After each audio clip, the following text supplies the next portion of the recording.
Hey ladies, I just got off a live for my ministry page, but I wanted to come on here.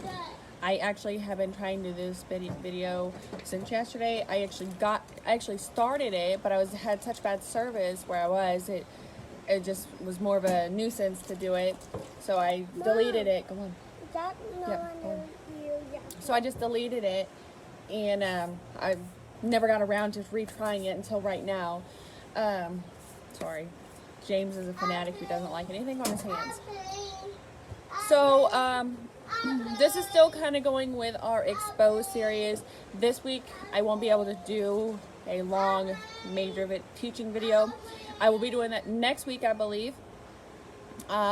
So I just turned in my newest book to my editor. It should be out sometime later this summer. It is called Unaware, and it is about something a little peculiar.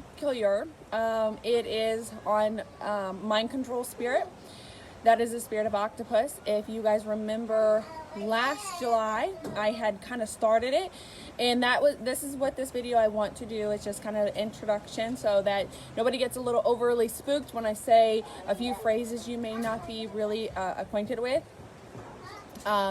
So mind control basically means that it's something anybody have mind battles they deal with a lot? Severe depression, severe anxiety, maybe even up to madness and insanity.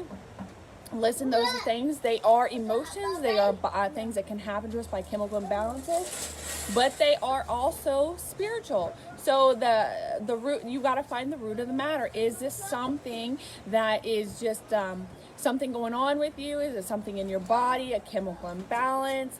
Is it because you were so overwhelmed? Or is there a spiritual root and attachment that caused you to go over the edge?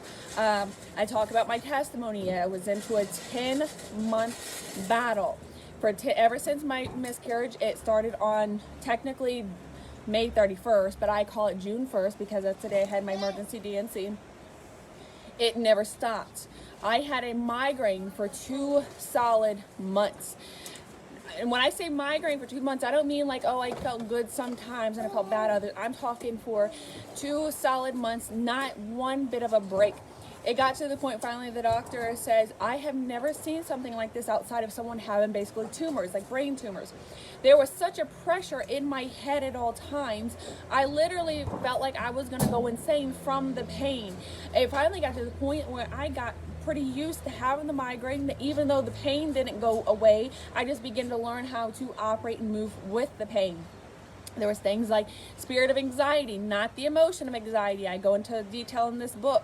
I talk about how there's a difference to tell. I knew for a fact it was a spirit of anxiety coming on me, not just an emotion of anxiety, because the emotion of anxiety doesn't matter where you are, it attacks you. If you can be in the middle of town, if you can be laying in bed, you can be taking a shower, you can be feeding your children, have a phone conversation. It doesn't, things could be happening in your life, and then some things could be just fine. I knew it was a spirit of anxiety because it only came to me when I was sitting down at night, relaxing with my husband.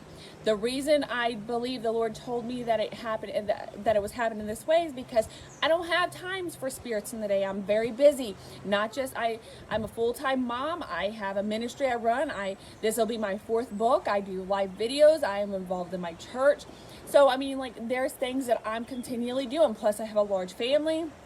There's a lot that I do. So I don't have time to mess with little spiritual knickknacks. That's not to say they don't come. I just don't have time to give them attention. But at night, when I'm sitting down and I'm calm and I'm quiet, there's no anxiety. I'm not worried about the day. I'm not worried about my baby. I'm not worried. They're already in bed sleeping at this point, or they were. And me and David usually would be playing Mario. And all of a sudden, I would literally start hyperventilating. But I did it very discreetly and quietly because I never let David still, I blew his mind when I told him this was all happening to me. He was sitting right next to me and had no idea. But I recognized the feel of a spirit even before I really knew what was happening. I started hyperventilating to where I couldn't catch my breath. My my heart would be beating so wildly in my chest that literally my chest would become sore to touch. I couldn't hardly even move. Like, it actually made like this whole area sore. My vision would go like tunnel vision, and then my whole body would pulse, and I would actually see, like, my vision kind of went with the pulse, if that makes any kind of sense. Let's see, what else do I go after here? I talk about dealing with depression.